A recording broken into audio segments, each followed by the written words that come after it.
Welcome back to Once Upon a Page, and today we are talking about some truth that we have woven into our fiction. Some of it is in like Easter eggs, which is a fun thing to talk about this time of year, and some of it is just pieces from our lives that we've used to tell our stories. What's to go first? You want to start with your portal jumping? Or? Okay. That's a great way to start it off. All throughout my series, there's portals that the characters have to go through, and they're all locations that is like really important to me and my family. There is one at the St. Louis Arch, which my husband and I did part of our honeymoon in St. Louis, so I wanted to throw that one in there. And did you? Yes. That's such a cool thing. Did you honeymoon in St. Louis? No, we honeymooned in St. Simon's. Oh well, so, there was a St. Yeah. And excuse me. And the headquarters for the Cleela is actually in St. Louis. There's a church, and it's like the oldest church in St. Louis, and it's really close to the Arch. And when you go, I don't know if it's still like this, but when we were there, you could take a tour through the basement. Mm-hmm. So the whole idea for the underground in an old church come from St. Louis. Yeah, so I threw that in there, and then of course Memphis. Some of the portals are in Memphis, and that plays a huge role for us because we were there for almost 3 years with Gabe at St. Jude. So we got to know the area really well there, and we actually had so much fun just like driving around looking for cool places that we could use. And then once the seer came out, we actually went to the places and set up my book and took pictures and for a scrapbook. Yeah, so we put them in all the different locations. So yeah, every portal location has some type of meaning, so which is exciting and fun. Any other aspects drawn from life? Sin Until Fall is actually based a lot off of my husband. His coffee addiction, I can probably say that Jacob he loves coffee, and I do not like it. I hope you guys don't hit the end button now, but I just don't like coffee. And so I thought it would be fun to have a character that was just like always had a mug of coffee with him. So he's based off of that. Cool. Yeah. What about you guys? Mine, it's pretty easy. I mean, I said it in Southern Illinois. It's where I live. So there's a lot of the places I've gone and things like that. The home Katie grew up in is my grandmother's home, as best I remembered it from. I mean, she passed away when I was a kid, so like 10, 12 years old was the last time I actually saw this house. The pathway that they take at Stone Fort in Giant City Park, that is one that I would take my kids on all the time. And she falls down the waterfall. I kind of did that one time, so I was like, oh, I know how that feels. I can ride that. Yes. Yeah. And my husband actually, the cliff that they go sit on, that's where my husband proposed to me. Aww. So while these aren't, I didn't use the exact things. Same, I mean, yeah.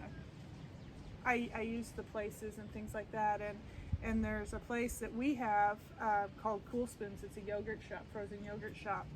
And I included that in the book. And that's something that my kids always wanted to go to Cool Spoons. They always wanted to, we would go to Giant City Park and then we would go to Cool Spoons. Or we would go to the movies and then we would go to Cool Spoons. Yeah. So I was like, that has to be in there as well. Yeah. The people that are in there, nobody is really anybody. I modeled one character off of a person that I know. It's not that person, but like who my aunt is to me is who this person is to the people in the book. Yes. But other than that, it's really more about the places that The they go places. and things like that are Yes. real places. I like so. taking personality traits Mm-hmm. or like their little, you know, like quirky things that they do. Elnora in the second book, I mentioned a crochet afghan, Mhm. and my grandmother crocheted, and so that's what she made was afghans, and so Oh, cool. I named her after my grandmother, and then put the Aw, afghans in there for her. nice. Mm-hmm. Yeah, because she passed away before she knew that I published a book. So. Yeah. Oh, cool. So my first book, there's not as much from my real life. I do have an aunt that I spent a lot of time with for several years when we lived close to each other.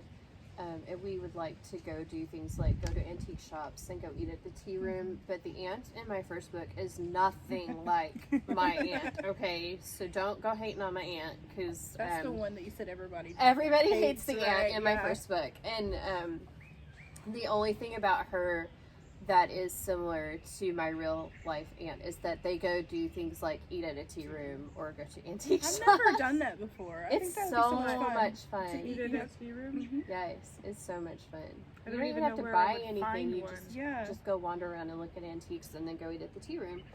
But they're not very easy to find Yeah. necessarily. So that's the hard part.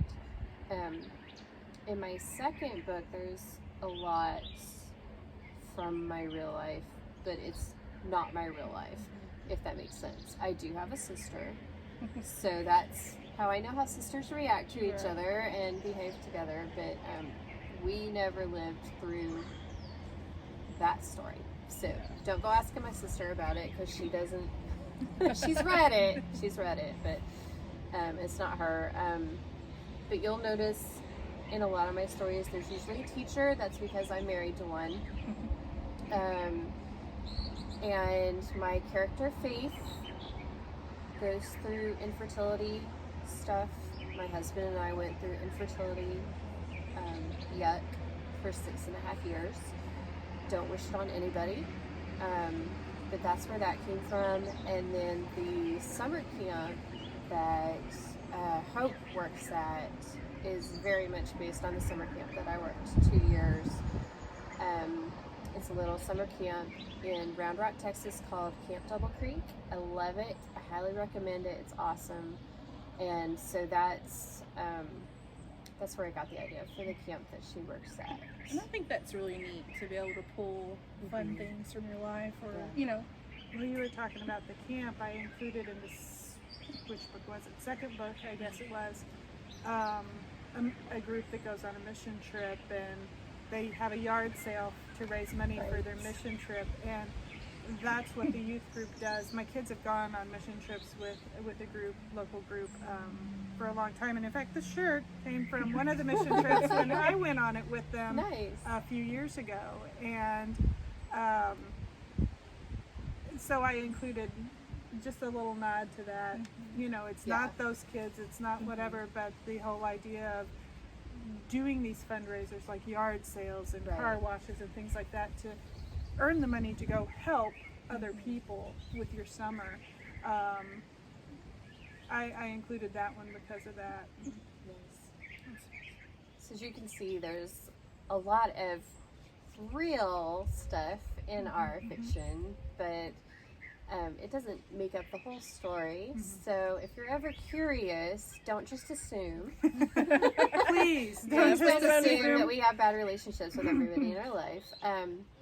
But you can assume that at least part of it is based on real life, because everybody says you write what you know.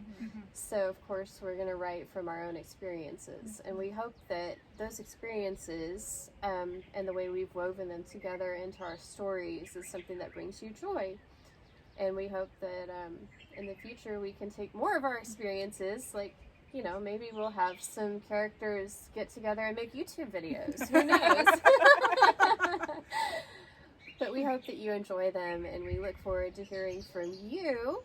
And maybe you can guess what some of the other real parts of our stories are, because that would be fun for us to hear from you. Don't forget to subscribe to our channel so you won't miss any of our videos. And definitely, if you've read something amazing lately and want to send us a UN20 video, there's an email address right down below this video. Send it our way, and we'll make sure that you get featured in a future video. Thanks. Bye.